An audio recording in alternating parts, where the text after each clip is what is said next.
Based po sa latest analysis natin at data, ay muling naglandfall po itong sentro ni Bagyong Tino sa Batas Island, Taytay, Palawan Province. So, ibig sabihin, ito po yung pangpito o ikapitong landfall po niya mula po ng kanyang entrance sa ating area, sa ating landmass. Mula po dito sa Visayan Island ay nagkaroon po siya ng 6 landfalls sa iba-ibang isla at mga landmass, and then pangpito po itong dito sa Batas Island.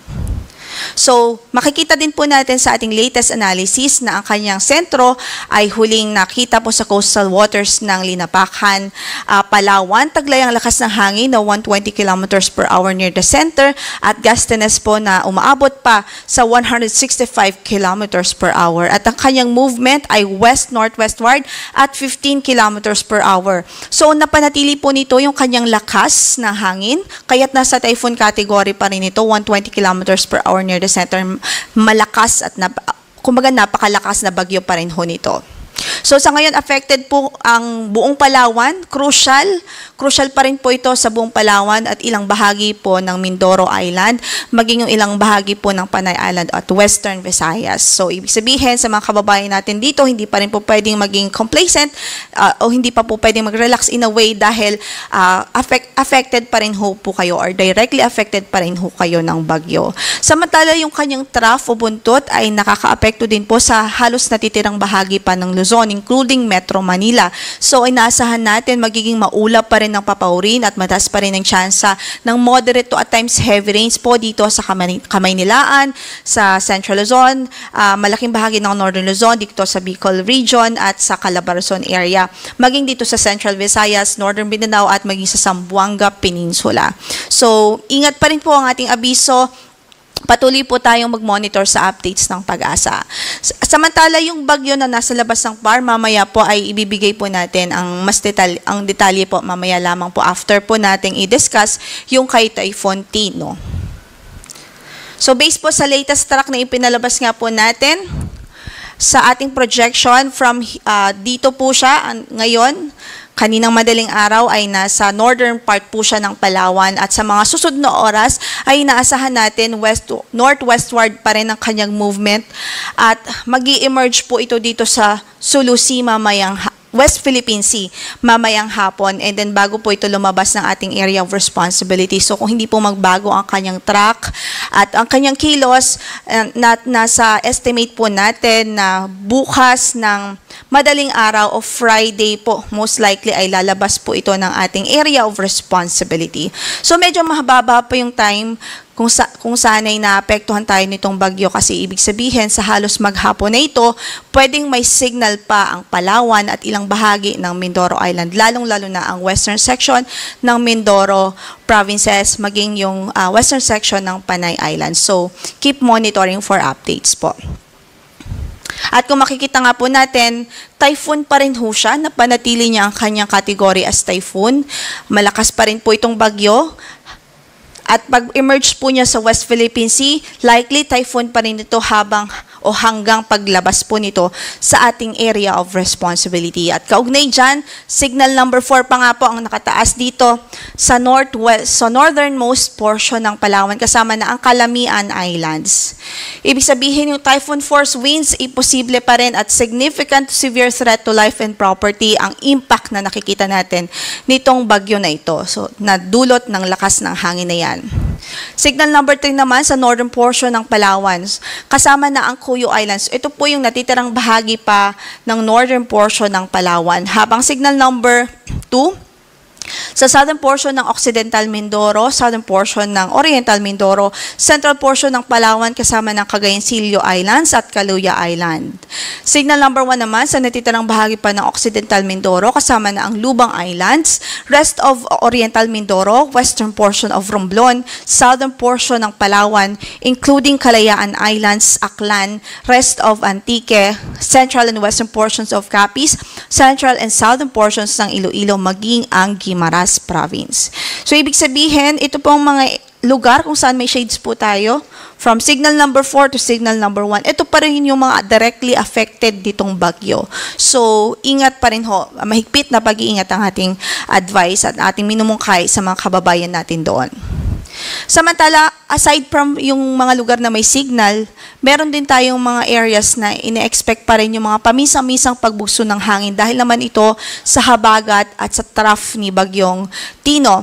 At today po ay inaasahan natin yan sa Cagayan Valley, Cordillera Administrative Region, Ilocos Norte, Ilocos Sur, Pangasinan, Central Luzon, Metro Manila, Calabarzon, Mimaropa, Western Visayas, Central Visayas at Zamboanga Peninsula. Bukas naman ay sa Batanes, Babuyan Islands, Ilocos Norte, Pangasinan, Zambales, Occidental Mindoro at Palawan. Habang by Friday ay sa Batanes at Babuyan Islands na lamang dahil sa amihan o northeast monsoon. Kaugnay dyan, in effect pa rin ang ating weather advisory. So, possible pa rin yung more than 200 millimeters of rainfall dito po sa Palawan Province. So, buong Palawan, critical pa rin po in terms of rainfall dahil nga inaasahan natin babagsak pa rin itong bagyo ng matinding mga pagbuhos ng ulan doon, lalo na't nandun po yung sentro at eyewall ng bagyo.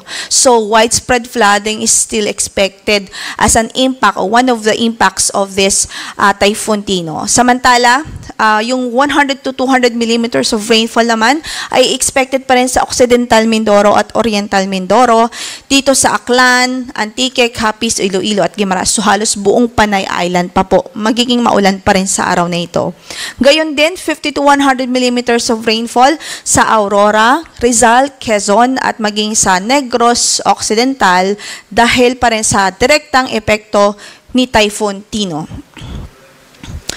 Nakataas pa rin ang ating storm surge o meron pa rin tayong storm surge warning at possible pa rin ng more than 3 meters po dito sa Palawan, especially sa northernmost portion ng Palawan. Ito po yung mga red area, mga islands po dito sa northern part ng Palawan.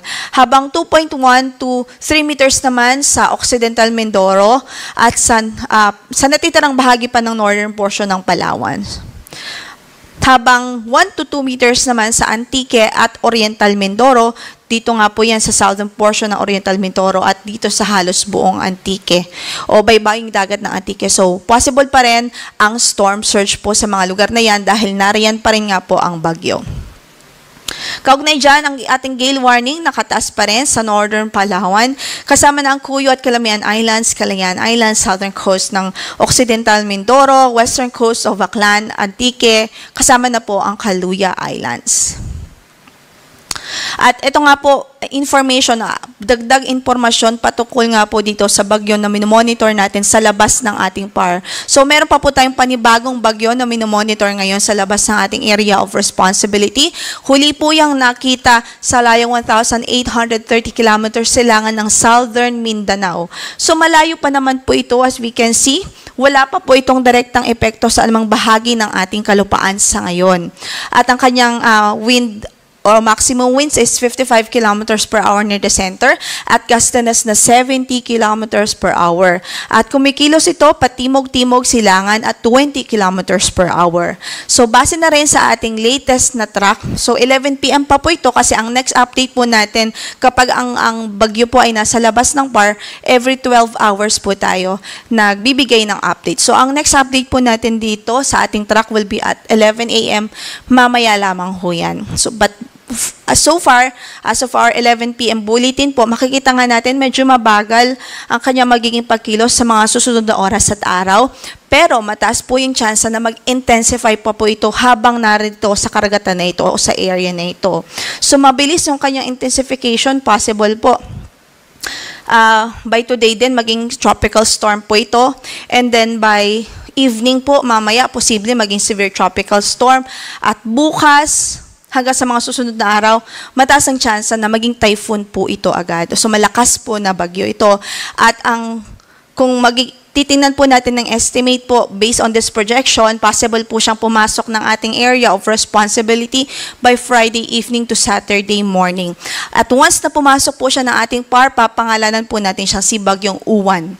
Pero sa ngayon nga po, nakikita din po natin sa extension ng ating forecast sa fifth day, may chance po na kumbaga hindi natin inaalis ang chance na maging super typhoon ito o mag-intensify pa ito into super typhoon. Pero ating paalala at disclaimer po na ito po ay pwede pang magbago dahil mataas pa ang uncertainty dahil malayo pa po ito at madami pa po ang pwede maging changes habang nandito po siya sa karagatan na ito.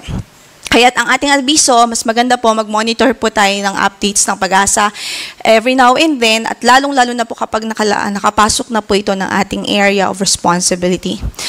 As for the landfall, ngayon po ay nagbibigay ito ng threat sa Northern Luzon pero again dahil hindi pa kumbaga lagpas pa sa 5-day forecast natin yung possible landfall time, ibig sabihin hindi pa po natin ito official na naibigay at may uncertainty pa po ito.